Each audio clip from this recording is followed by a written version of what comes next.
এই ভিডিওটিতে আমি উচ্চ মাধ্যমিকের বাংলা বিষয়ের একটি অতি গুরুত্বপূর্ণ নমুনা প্রশ্নপত্র ও তার উত্তর নিয়ে হাজির হয়েছি। এই প্রশ্নপত্রটিতে যে কয়েকটি প্রশ্ন দেওয়া আছে, এখানকার বেশিরভাগ প্রশ্ন বিভিন্ন হাই স্কুলের টেস্ট পরীক্ষায় বারবার এসে গেছে। কাজেই তোমরা যারা কয়েকদিন পরেই বাংলা পরীক্ষা দিতে চলেছ, তোমাদের জন্য এখানকার প্রত্যেকটা প্রশ্ন খুবই গুরুত্বপূর্ণ। কাজেই বন্ধুরা, তোমরা যারা সামনের বাংলা পরীক্ষায় অনেক ভালো রেজাল্ট করতে চাও, তারা অবশ্যই ভিডিওটি প্রথম থেকে শেষ পর্যন্ত দেখতে থাকো এবং চ্যানেলে নতুন হয়ে থাকলে অবশ্যই চ্যানেলটি সাবস্ক্রাইব করে পাশে থাকা বেল আইকনটি প্রেস করে রাখো, যাতে এই রকম গুরুত্বপূর্ণ ভিডিওগুলি সবার আগে তোমার কাছে পৌঁছে যাক আর তুমি শেষ মুহূর্তের জন্য এই ভিডিওগুলি দেখে সামনের উচ্চ মাধ্যমিক পরীক্ষায় অনেক ভালো রেজাল্ট করতে পারো। তো চলো শুরু করি। প্রথমেই দেখে নেব একের দাগের প্রশ্নগুলিতে কি বলা হয়েছে। তো দেখে নাও, সঠিক বিকল্পটি নির্বাচন করো। 1.1 দাগে উৎসবের মেয়ের নাম, উত্তর গয়ের দাগের অপশনটি হয়ে যাবে উত্তর চন্নুনি। 1.2 মেজ আর ছোট ছেলে যে চালের ভাত খায়। তো এই প্রশ্নটির উত্তর কি হবে? তোমরা অবশ্যই আমাকে কমেন্ট সেকশনে কমেন্ট করে জানাতে ভুলবে না। এরপর দেখে নাও 1.3 নিবারণ বাগদি এক সময় ছিল, উত্তর ডাকাত, অর্থাৎ খয়ের দাগের অপশনটা হয়ে যাবে উত্তর। 1.4 হঠাৎ বিকেলে এক অদ্ভুত দৃশ্য দেখা গেল। দৃশ্যটি হলো উত্তর মুসলমান পাড়ার লোকেরা বুড়ির মৃতদেহ নিয়ে আসছে, অর্থাৎ ঘয়ের দাগের অপশনটা হয়ে যাবে উত্তর। এরপর দেখে নাও 1.5 মৃত্যুঞ্জয়ের বাড়িতে থাকে, উত্তর 9 জন লোক, অর্থাৎ ঘয়ের দাগের অপশনটা হয়ে যাবে উত্তর। 1.6 হ্যাঁ বল্লভ ভাই বলে গেছেন, উত্তর বাঙালিরা কাঁদুনে জাত, অর্থাৎ ঘয়ের দাগের অপশনটা হয়ে যাবে উত্তর। এর সাথে অথবা দিয়ে পর্দা খুললে দেখা যায়, উত্তর মঞ্চ সম্পূর্ণ ফাঁকা, অর্থাৎ গয়ের দাগের অপশনটা উত্তর। 1.7 দিলদারের পোশাক পরিহিত রজনীকান্ত চট্টোপাধ্যায়ের হাতে ছিল একটি জ্বলন্ত মোমবাতি। তো উত্তর হয়ে যাবে ঘয়ের দাগের অপশনটি। 1.8 রজনীকান্ত চট্টোপাধ্যায় আসার আগে চাকরি করতেন, উত্তর পুলিশে, অর্থাৎ কোয়ের দাগের অপশনটি উত্তর। এর সাথে অথবা দিয়ে পৃথিবীতে সবচেয়ে পপুলার জিনিস হচ্ছে প্রেম, উক্তিটি করেছেন বৌদি। এরপর দেখে নাও 1.9 ক্রন্দনরতা জননী হলেন, উত্তর কবির স্বদেশ। 1.10 শিকার কবিতায় ভর আকাশের রং কেমন, উত্তর ঘাস ফড়িংয়ের দেহের মতো কোমল নীল। 1.11 রাতের নির্জন নিঃসঙ্গতাকে কে আলোড়িত করে, উত্তর সমুদ্রের দীর্ঘশ্বাস। এর সাথে অথবা দিয়ে আছে রূপনারায়ণের কুলে জেগে উঠলাম, জেগে উঠে কবি কি জানলেন, উত্তর এ জগৎ স্বপ্ন নয়, অর্থাৎ ঘয়ের দাগের অপশনটা হয়ে যাবে উত্তর। 1.12 দাগে আমি দেখি কবিতায় কবির দেহ চায়, উত্তর সবুজ বাগান, অর্থাৎ ঘয়ের দাগের অপশনটি উত্তর। 1.13 দাগে সেই সন্ধ্যায় কোথায় গেল রাজমিস্ত্রিরা, রাজমিস্ত্রিরা যা বানিয়েছিল, উত্তর চীনের প্রাচীর। এর সাথে অথবা দিয়ে কিছুতেই ট্রেনকে থামানো যাবে না, এই হুমকি ছিল ফিরিঙ্গিদের, অর্থাৎ কোয়ের দাগের অপশনটি উত্তর। এরপর দেখে নাও 1.14 দাগে ভারতীয় ফুটবলের ইতিহাসে এক চিরস্মরণীয় ব্যক্তিত্ব হলেন, উত্তর গোয়ের দাগের অপশনটি, অর্থাৎ নগেন্দ্র প্রসাদ সর্বাধিকারী। 1.15 হিন্দি ভবনের দেওয়ালে আঁকা মধ্যযুগের সন্তগণ ছবিটির স্রষ্টাকে, উত্তর বিনোদ বিহারী মুখোপাধ্যায়, অর্থাৎ খয়ের দাগের অপশনটি উত্তর। 1.16 দাগে সত্যজিৎ রায়ের পথের পাঁচালী ছবির সঙ্গীত পরিচালনা করেছিলেন, উত্তর পণ্ডিত রবিশঙ্কর। 1.17 রূপমূল হল, উত্তর কোয়ের দাগের অপশনটি ভাষার ক্ষুদ্রতম অর্থপূর্ণ একক। এরপর 1.18 দাগে উষ্ণ ধ্বনিটি হল, উত্তর খয়ের দাগের অপশনটি, অর্থাৎ স। এরপরেই দেখে নেব 2 দাগের প্রশ্নগুলিতে কি বলা হয়েছে। কিন্তু তার আগে তোমাদেরকে জানিয়ে রাখতে চাই, এই প্রশ্নপত্রটিতে আমি যে কয়েকটি 5 নম্বরের বড় প্রশ্ন বলে দেব, এখানকার বেশিরভাগ বড় প্রশ্ন বিভিন্ন টেস্ট পরীক্ষায় বারবার এসে গেছে। তাই কাজেই বন্ধুরা, তোমরা যারা কয়েকদিন পরেই উচ্চ মাধ্যমিকের বাংলা পরীক্ষা দিতে যাবে, তোমাদের জন্য এখান থেকে প্রত্যেকটা প্রশ্ন খুবই গুরুত্বপূর্ণ। তো কাজেই ভিডিওটি একটু স্কিপ না করে শেষ পর্যন্ত দেখতে থাকো। তো চলো দেখে নেব 2 দাগের প্রশ্নগুলিতে কি বলা হয়েছে। অনধিক 20টি শব্দে প্রশ্নগুলির উত্তর দাও, অর্থাৎ 2 দাগে তোমাদের মোট 12টি এসএকিউ প্রশ্ন বা অতি সংক্ষিপ্ত প্রশ্ন দেওয়া থাকবে। প্রত্যেকটি প্রশ্নের মান 1 করে, টোটাল 24 নম্বর। তো দেখে নাও 2.1 দাগে এসব কথা শুনে উৎসব বুকে বল পায়, কোন কথা শুনে উৎসব বুকে বল পায়।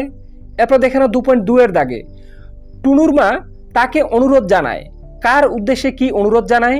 এরপর দেখে নাও 2.3 অমর গাঙ্গুলিকে স্কুলের হেড পণ্ডিত প্রমোশন দেননি কেন? 2.4 তোমার চোখে জল কেন বলো তো? শ্রোতার চোখে জল আসার কারণ কি? এর সাথে অথবা দিয়ে আপনি বামুন মানুষ, মিছে বলবো না, বক্তা কোন সত্য কথাটি বলেছিল? এর সাথে 2.5 গল্পটা বার কয়েক গুরুদ্বারেও শুনেছি, কোন গল্পের কথা বলা হয়েছে? এর সাথে অথবা দিয়ে আছে রাজারা কি পাথর ঘাড়ে করে আনতো? কবির এ প্রশ্ন কেন? এরপর দেখে নাও 2.6 মোরগ ফুলের মতো লাল আগুন, কখন কেন এই আগুন দেশওয়ালিরা জ্বালিয়েছিল? 2.7 আমি কি তাকাবো আকাশের দিকে, কোন প্রসঙ্গে কবির এই জিজ্ঞাসা? 2.8 সবুজের অনটন ঘটে, কিভাবে অনটন ঘটে? 2.9 মৃত্যুতে সকল দেনা কিভাবে শোধ করা সম্ভব বলে কবি মনে করেছিলেন? এরপর দেখে নাও 2.10 দাগে জোর কলম শব্দ কাকে বলে? 2.11 শব্দার্থের সংকোচ বলতে কি বোঝো? 2.12 দাগে স্বনিম কয় প্রকার ও কি কি? তো বন্ধুরা, এখান থেকে প্রত্যেকটা প্রশ্ন খুবই গুরুত্বপূর্ণ। তোমরা চাইলে প্রত্যেকটা প্রশ্ন খাতায় নোট করে নিয়ে ভালোভাবে পড়ে ফেলো। এরপরে দেখে নেব 3 দাগের 5 নম্বরের বড় প্রশ্নগুলি। কিন্তু তার আগে তোমাদেরকে আবারও জানিয়ে রাখি, এখন যে কয়েকটি 5 নম্বরের বড় প্রশ্ন বলে দেওয়া হবে, এখানকার প্রত্যেকটা প্রশ্ন উচ্চ মাধ্যমিকের বিভিন্ন হাই স্কুলের টেস্ট পরীক্ষাতেই কিন্তু কমন পড়ে গেছে। তাই তোমাদের জন্য এই প্রশ্নগুলি ভীষণ গুরুত্বপূর্ণ যারা সামনে বাংলা পরীক্ষা দিতে চলেছ। তো কাজেই বন্ধুরা, প্রত্যেকটা প্রশ্ন এখান থেকে তোমরা ভালোভাবে পড়ে ফেলো। আমি আশা রাখছি এখান থেকে তোমরা কিছু কিছু প্রশ্ন উচ্চ মাধ্যমিকের বাংলা সহ টেস্ট পরীক্ষাতেও কমন পেয়ে যাবে। তো চলো দেখে নেব 3 দাগে অনধিক 150 শব্দে নিচের যে কোনো একটি প্রশ্নের উত্তর দাও। অর্থাৎ 3 দাগে তোমাদের গল্প অংশ থেকে 2টি প্রশ্ন দেওয়া থাকবে, তার মধ্যে থেকে একটি প্রশ্নের উত্তর করতে হবে। প্রশ্নমান 5 × 1 = 5 নম্বর। তো দেখে নাও 3.1 দাগে আছে কে বাঁচায় কে বাঁচে গল্পটি অবলম্বনে মৃত্যুঞ্জয়ের চরিত্রটি আলোচনা করো। তো এই প্রশ্নটি বন্ধুরা কে বাঁচায় কে বাঁচে গল্প থেকে সব থেকে বেশি গুরুত্বপূর্ণ এবছরের জন্য, কেননা বিভিন্ন হাই স্কুলের টেস্ট পরীক্ষাতে এই প্রশ্নটি কিন্তু এবছর অনেকবার দেখা যাচ্ছে। তাই আমি তোমাদের বলবো কে বাঁচায় কে বাঁচে থেকে এই প্রশ্নটা তোমরা ভালোভাবে দেখে রাখবে। এরপরে দেখে নাও 3.2 দাগে দাঁতগুলো বের করে সে কামাটের মতোই হিংস্র ভঙ্গি করে কে কার প্রতি এরূপ আচরণ করেছিল, তার এরূপ আচরণের কারণ বিশ্লেষণ করো। তো 3.2 দাগে এই প্রশ্নটি ভাত গল্প থেকে, এই প্রশ্নটিও কিন্তু বিভিন্ন হাই স্কুলের টেস্ট পরীক্ষায় বারবার এসেছে। তাই আমি তোমাদের জন্য আজকের এই নমুনা প্রশ্নপত্রে এই প্রশ্নটি বাছাই করেছি। আশা রাখি 2টি প্রশ্ন তোমার যদি পড়া থাকে তুমি যে কোনো একটি প্রশ্ন গল্প অংশ থেকে কমন পেয়ে যেতে পারো। এরপরে দেখে নাও 4 দাগে অনধিক 150 শব্দে নিচের যে কোনো একটি প্রশ্নের উত্তর দাও। অর্থাৎ 4 দাগে তোমাদের নাটক অংশ থেকে 2টি প্রশ্ন দেওয়া থাকবে, তার মধ্যে থেকে একটি প্রশ্নের উত্তর তোমাদেরকে কিন্তু করতে হবে। তো এখানেও প্রশ্নমান থাকবে 5 × 1 = 5 নম্বর। তো দেখে নাও 4.1 দাগে বুদ্ধিটা কি করে এলো তা বলি। বুদ্ধি বলতে কি বোঝানো হয়েছে, বুদ্ধিটা কেমন করে এসেছিল তা লেখো। এই প্রশ্নটিও বিভাগ গল্প থেকে বিভিন্ন হাই স্কুলের টেস্ট পরীক্ষাতে বারবার আসছে, তোমরা ভালোভাবে পড়ে রাখবে। এরপরে দেখে নাও 4.2 দাগে আমাদের দিন ফুরিয়েছে, কে কোন প্রসঙ্গে এই উক্তিটি করেছেন, বক্তার এই উপলব্ধির কারণ ব্যাখ্যা করো। এই প্রশ্নটি নানা রঙের দিন নামক নাটক থেকে ভালোভাবে পড়ে রাখবে। এরপরেই দেখে নাও 5 দাগে। তো 5 দাগের প্রশ্নগুলিতে কি বলা হয়েছে দেখে নাও, অনধিক 150 শব্দে নিচের যে কোনো একটি প্রশ্নের উত্তর দাও। অর্থাৎ 5 দাগে তোমাদের কবিতা অংশ থেকে 2টি প্রশ্ন দেওয়া থাকবে, তার মধ্যে থেকে একটি প্রশ্নের উত্তর তোমাদেরকে কিন্তু করতে হবে। এখানেও প্রশ্নমান 5 × 1 = 5 নম্বর।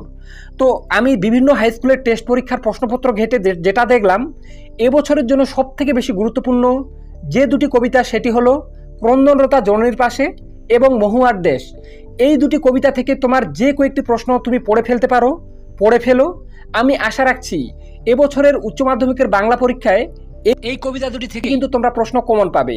তো কাজেই বলছি বন্ধুরা, তোমরা এবছরের কবিতা অংশ থেকে সব থেকে বেশি গুরুত্ব দিয়ে পড়বে মহুয়ার দেশ এবং ক্রন্দনরতা জননীর পাশে এই 2টি কবিতা।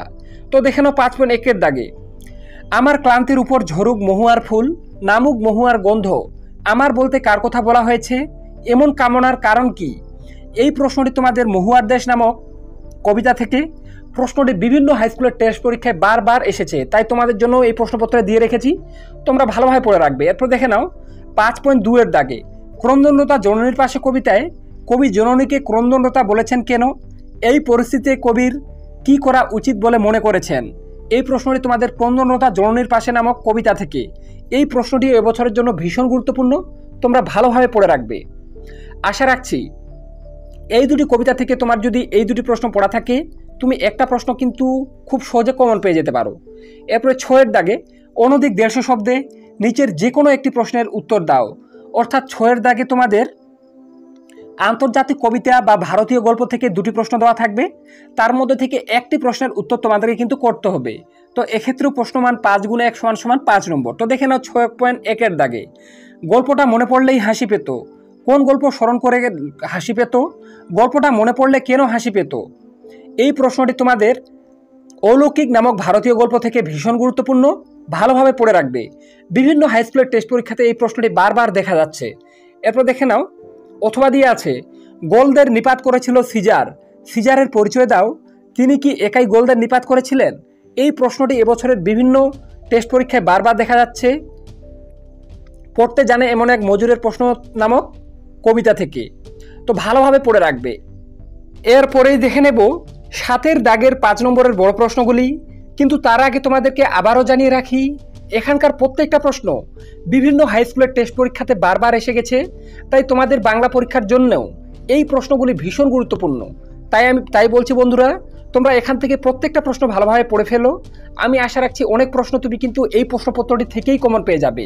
হ্যাঁ, কাজেই বন্ধুরা, তোমরা যারা চাও এইরকম আরও অন্যান্য সাবজেক্ট যেমন বাংলা, ইতিহাস, রাষ্ট্রবিজ্ঞান, দর্শন সহ অন্যান্য সাবজেক্টের অতি গুরুত্বপূর্ণ প্রশ্নপত্রগুলি সবার আগে তোমার কাছে পৌঁছে যাক, আর তুমি সেই সকল প্রশ্নপত্রগুলি দেখে সামনের পরীক্ষায় অনেক ভালো রেজাল্ট করতে পারো, তারা অবশ্যই চ্যানেলটি সাবস্ক্রাইব করে পাশে থাকা বেল আইকনটি প্রেস করে রাখো, যাতে এইরকম গুরুত্বপূর্ণ ভিডিওগুলি সবার আগে তোমার কাছে পৌঁছে যায় আর তুমি সেগুলি পড়ে সামনের পরীক্ষায় ভালো রেজাল্ট করতে পারো। তাই আবারও বলছি, শেষ মুহূর্তের জন্য তোমরা এই চ্যানেল থেকে অনেক উপকৃত হবে। তো কাজেই চ্যানেলে নতুন হয়ে থাকলে অবশ্যই চ্যানেলটি সাবস্ক্রাইব করে রাখো। তো চলো দেখে নেব 7 দাগের প্রশ্নগুলিতে কি বলা হয়েছে। অনধিক 150 শব্দে নিচের যে কোনো একটি প্রশ্নের উত্তর দাও। অর্থাৎ 7 দাগে তোমাদের আমার বাংলা অংশ থেকে দুটি প্রশ্ন দেওয়া থাকবে, তার মধ্যে থেকে একটি প্রশ্নের উত্তর তোমাদেরকে কিন্তু করতে হবে। তো এক্ষেত্রেও প্রশ্নমান 5 × 1 = 5 নম্বর। তো দেখে নাও 7.1 দাগে সরু লিগলিকে আঙুল দিয়ে সেই সব খুনিদের সে শনাক্ত করেছে। কে শনাক্ত করেছে? কাদের কেন খুনি বলা হয়েছে? পশ্চিমবঙ্গের প্রায় 90% হাই স্কুলেই এই প্রশ্নটি আমি কিন্তু দেখতে পাচ্ছি। তাই আমি তোমাদেরকে বলবো, সব থেকে বেশি গুরুত্ব দিয়ে তোমরা এবছরের জন্য হাত বাড়াও নামক প্রবন্ধ থেকে বেশি গুরুত্ব দিয়ে প্রশ্নগুলি পড়বে।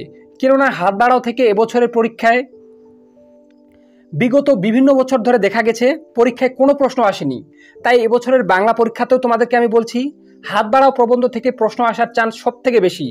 আর যে প্রশ্নটি তোমরা সব থেকে বেশি গুরুত্ব দিয়ে পড়বে সেটা হলো হাত বাড়াও থেকে সরু লিগলিকে আঙুল দিয়ে সেই সব খুনিদের সে শনাক্ত করেছে। কে শনাক্ত করেছে? কাদের কেন খুনি বলা হয়েছে? এই প্রশ্নটি আসার চান্স প্রায় 90% এবছরের পরীক্ষায়। তাই আমি তোমাদেরকে বলবো সব থেকে বেশি গুরুত্ব দিয়ে এই প্রশ্নটি পড়ো হাত বাড়াও থেকে। এরপর দেখানো 7.2 দাগে হঠাৎ একদিন খেপে উঠল কোলের কলকাতা। কলকাতা খেপে ওঠার বলতে লেখক কি বুঝিয়েছেন? কলকাতার খেপে ওঠার ফল কি হয়েছিল? এই প্রশ্নটি গুরুত্বপূর্ণ। তবে আমি তোমাদের বলবো আমার বাংলা অংশ থেকে তোমরা সব থেকে বেশি গুরুত্ব দিয়ে তোমরা এবছর পড়বে হাত বাড়াও এবং গারো পাহাড়ের নিচে। এই দুটি প্রবন্ধ থেকেই কিন্তু এবছর পরীক্ষা আসার চান্স প্রায় 100%। এরপর দেখে নাও 8 দাগে অনধিক 150 শব্দে নিচের যে কোনো একটি প্রশ্নের উত্তর দাও। অর্থাৎ 8 দাগে তোমাদের ভাষা অংশ বা ব্যাকরণ অংশ থেকে দুটি প্রশ্ন দেওয়া থাকবে, তার মধ্যে থেকে একটি প্রশ্নের উত্তর তোমাদের করতে হবে। এক্ষেত্রেও প্রশ্নমান 5 × 1 = 5 নম্বর। তো দেখে নাও 8.1 দাগে শব্দার্থের উপাদানমূলক তথ্যটি আলোচনা বা ব্যাখ্যা করো। এই প্রশ্নটি কিন্তু এবছরের পরীক্ষায় আসার চান্স প্রায় 90%। তাই আমি তোমাদেরকে বলছি এই প্রশ্নটি এবছরের জন্য ভালোভাবে পড়ে রাখবে। এর আগের বছরও এই প্রশ্নটি আসার চান্স প্রবল ছিল কিন্তু আসেনি। এবছর কিন্তু এই প্রশ্নটি আসার চান্স প্রবল। এরপর দেখানো 8.2 দাগে গঠনগত দিক থেকে বাক্য কয় প্রকার? যে কোনো এক প্রকারের উদাহরণ সহ পরিচয় দাও। তো 8.2 দাগে যে প্রশ্নটি বলা হলো এই প্রশ্নটিও তোমার যদি পড়া থাকে তো এই প্রশ্নটিও কিন্তু এবছরের বাংলা পরীক্ষায় আসার চান্স প্রবল। তোমাদেরকে আমি বলে রাখছি, ভাষা অংশ থেকে তোমার যদি এই দুটি প্রশ্ন পড়া থাকে, আমার মনে হয় যে কোনো একটি প্রশ্ন তুমি কিন্তু এবছরের পরীক্ষায় কমন পেয়ে যাবে। সারা ইউটিউবে বন্ধুরা এমনভাবে তোমাদেরকে কেউ বলে দেবে না যে এই প্রশ্নগুলি সবথেকে বেশি গুরুত্বপূর্ণ এবং পরীক্ষায় আসার চান্স বেশি। শুধুমাত্র আমাদের চ্যানেল থেকেই বলে দেওয়া হয় প্রত্যেকটা সাবজেক্টে ধরে ধরে। তাই তোমরা যারা চাও এইরকম আরও অন্যান্য সাবজেক্টের অতি গুরুত্বপূর্ণ ভিডিওগুলি সবার আগে তোমার কাছে পৌঁছে যাক, আর তুমি সেগুলি পড়ে পরীক্ষায় ভালো রেজাল্ট করতে পারো, তারা অবশ্যই চ্যানেলটি সাবস্ক্রাইব করে পাশে থাকা বেল আইকনটি প্রেস করে রাখো, যাতে এইরকম অন্যান্য সাবজেক্টের প্রশ্নপত্রগুলিও তোমার কাছে পৌঁছে যায়, আর তুমি শেষ মুহূর্তের জন্য শুধুমাত্র এই প্রশ্নপত্রগুলি সলভ করে সামনের পরীক্ষায় ভালো রেজাল্ট করতে পারো। তো চলো দেখে নেব নয়ের দাগের প্রশ্নগুলিতে কি বলা হয়েছে। অনধিক 150 শব্দে যে কোনো দুটি প্রশ্নের উত্তর দাও। অর্থাৎ নয়ের দাগে তোমাদের শিল্প, সাহিত্য এবং সংস্কৃতির ইতিহাস থেকে 4টি প্রশ্ন দেওয়া থাকবে, তার মধ্যে থেকে যে কোনো দুটি প্রশ্নের উত্তর তোমাদেরকে কিন্তু করতে হবে। তো এক্ষেত্রে প্রশ্নমান থাকবে 5 × 2 = 10 নম্বর। তো দেখে নাও 9.1-এর দাগে বাঙালির শিল্পচর্চায় যামিনী রায়ের অবদান আলোচনা করো। এই প্রশ্নটি এবছরের জন্য ভীষণ গুরুত্বপূর্ণ। বিভিন্নবার এই প্রশ্নটি কিন্তু পরীক্ষায় আসার চান্স প্রবল থাকে, কিন্তু এক বছরও এই পর্যন্ত আসেনি। তাই আমি তোমাদেরকে বলবো বাঙালির চিত্রকলার ইতিহাস থেকে সবথেকে বেশি গুরুত্ব দিয়ে তোমরা এই প্রশ্নটি পড়ো। এরপর দেখো 9.2-এর দাগে বাংলার বিজ্ঞান চর্চার ইতিহাসে জগদীশচন্দ্র বসুর অবদান আলোচনা করো। বাঙালির বিজ্ঞান চর্চার ইতিহাস থেকে বিভিন্ন হাই স্কুলের টেস্ট পরীক্ষার পেপার ঘেটে আমি যেটা দেখলাম, বিজ্ঞান চর্চার ইতিহাস থেকে এই প্রশ্নটি কিন্তু বারবার দেখা যাচ্ছে। তাই আমি তোমাদেরকে বলবো বাঙালির বিজ্ঞান চর্চার ইতিহাস থেকে এই প্রশ্নটি তোমরা ভালোভাবে দেখে রাখবে। এর দেখেন 9.3-এর দাগে কি বলা হয়েছে, বাংলা গানের ধারায় অতুল প্রসাদ সেনের অবদান আলোচনা করো। এই প্রশ্নটিও ভীষণ গুরুত্বপূর্ণ। বাংলা গানের ধারা থেকে তোমরা ভালোভাবে পড়ে রাখবে। আমি আশা রাখছি এবছর কিন্তু এই প্রশ্নটি কমন পেয়ে যাবে। নয়তো বাংলা গানের ধারা থেকে আরেকটা প্রশ্ন, কাজী নজরুল ইসলামের অবদান বাংলা গানের ধারায়, এই দুটি প্রশ্নের মধ্যেই একটা কমন পাবে। এরপর দেখে নাও 9.4-এর দাগে বাংলা চলচ্চিত্রের ধারায় পরিচালক মৃণাল সেনের গুরুত্ব আলোচনা করো। এই প্রশ্নটিও গুরুত্বপূর্ণ। বিভিন্ন হাই স্কুলের টেস্ট পরীক্ষাতে এই প্রশ্নগুলি কিন্তু বারবার দেখা যাচ্ছে। আমার মনে হয় বাংলার শিল্প, সাহিত্য, সংস্কৃতি থেকে এই 4টি প্রশ্ন পড়া থাকলে তুমি কিন্তু খুব সহজে দুটি প্রশ্ন কমন পেয়ে যাবে। এরপরেই দেখে নাও 10-এর দাগের প্রশ্নটিতে কি বলা হয়েছে, নিম্নলিখিত যে কোনো একটি বিষয় নির্বাচন করে নির্দেশ অনুসারে কম বেশি 400 শব্দের মধ্যে একটি প্রবন্ধ রচনা করো। অর্থাৎ 10-এর দাগে তোমাদের যে কোনো একটি বিষয়ের উপর নির্বাচন করে প্রবন্ধ রচনা করতে হবে। এক্ষেত্রে প্রশ্নমান দেওয়া থাকবে 10 × 1 = 10 নম্বর। তো 10.1-এর দাগে দেখে নাও কী দেওয়া আছে, নিচের মানস মানচিত্র অবলম্বনে একটি প্রবন্ধ রচনা করো। তো 10.1-এর দাগে তোমাদের মানস মানচিত্র অবলম্বনে একটি প্রবন্ধ রচনা দেওয়া থাকবে। তো এক্ষেত্রে দেওয়া আছে ভ্রমণের মূল্য। এই রচনাটি কিন্তু বিভিন্ন হাই স্কুলের টেস্ট পরীক্ষাতে দেখা যাচ্ছে, তাই আমি তোমাদের জন্য দিয়ে রেখেছি, ভালোভাবে দেখে রাখবে। এরপরে দেখে নাও 10.2-এর দাগে প্রদত্ত অনুচ্ছেদটিকে প্রস্তাবনা বা ভূমিকা স্বরূপ গ্রহণ করে বিষয়ের গভীরে প্রবেশ করে পরিণতি দানের মাধ্যমে একটি পূর্ণাঙ্গ প্রবন্ধ রচনা করো। অর্থাৎ 10.2-এর দাগে তোমাদের বিষয়ের গভীরে প্রবেশ করে একটি প্রবন্ধ রচনা করতে হবে। তো এখানে যেটা দেওয়া আছে সেটি হলো শুভ উৎসব। 10.3-এর দাগে প্রতিপক্ষের যুক্তির প্রসারতা প্রমাণ করে সপক্ষের যুক্তিক্রম বিন্যাস করে প্রবন্ধ রচনা করো। তো 10.3-এর দাগে তোমাদের সপক্ষের যুক্তিক্রম বিন্যাস করে একটি প্রবন্ধ রচনা করতে হবে। তো এখানে বিষয় আছে পরীক্ষায় প্রাপ্ত নম্বর সাফল্যের একমাত্র মাপকাঠি নয়। এই রচনাটি কিন্তু বিভিন্ন হাই স্কুলের টেস্ট পরীক্ষাতে বারবার দেখা যাচ্ছে, তুমি ভালোভাবে পড়ে রাখবে। এরপর 10.4-এর দাগে প্রদত্ত তথ্য সূত্র অবলম্বনে একটি প্রবন্ধ রচনা করো। তো 10.4-এর দাগে তোমাদের একটি জীবনীমূলক রচনা দেওয়া থাকে। তো পশ্চিমবঙ্গের প্রায় 80 থেকে 90% ছাত্রছাত্রী এই জীবনীমূলক রচনাটি করে। তো এবছরের জন্য সবথেকে গুরুত্বপূর্ণ যে দুটি জীবনীমূলক রচনা সেটি হলো মাইকেল মধুসূদন দত্ত এবং জীবনানন্দ দাশ। তো আজকের এই প্রশ্নপত্রটিতে আমি দিয়ে রেখেছি জীবনানন্দ দাশ। আশা রাখছি মাইকেল মধুসূদন দত্ত, জীবনানন্দ দাশ, কাজী নজরুল ইসলাম এবং রবীন্দ্রনাথ ঠাকুর, এই 4টি জীবনীমূলক রচনা তোমার যদি এবছরের জন্য ভালোভাবে রেডি থাকে, তুমি যে কোনো একটি রচনা এবছরের পরীক্ষায় কমন পেয়ে যাবে। তো কাজেই বন্ধুরা, এই প্রশ্নপত্রটিতে যে কয়েকটি বড় প্রশ্ন বলে দেওয়া হলো, এখান থেকে প্রত্যেকটা প্রশ্ন তোমার যদি ভালোভাবে রেডি থাকে, আমি আশা রাখছি এখান থেকে তুমি অনেক প্রশ্ন তোমাদের বাংলা পরীক্ষাতেও কমন পেয়ে যাবে। তো কাজেই ভিডিওটির মাধ্যমে একটু হলেও উপকৃত হয়ে থাকলে অবশ্যই চ্যানেলটি সাবস্ক্রাইব করে পাশে থাকা বেল আইকনটি প্রেস করে রাখো, যাতে এইরকম গুরুত্বপূর্ণ ভিডিওগুলি সবার আগে তোমার কাছে পৌঁছে যায়। আর তুমি শেষ মুহূর্তের জন্য এই ভিডিওগুলি থেকে কিছুটা হলেও হেল্প পেতে পারো। তো আজকে পর্যন্তই, দেখা হবে নেক্সট কোনো ভিডিওতে।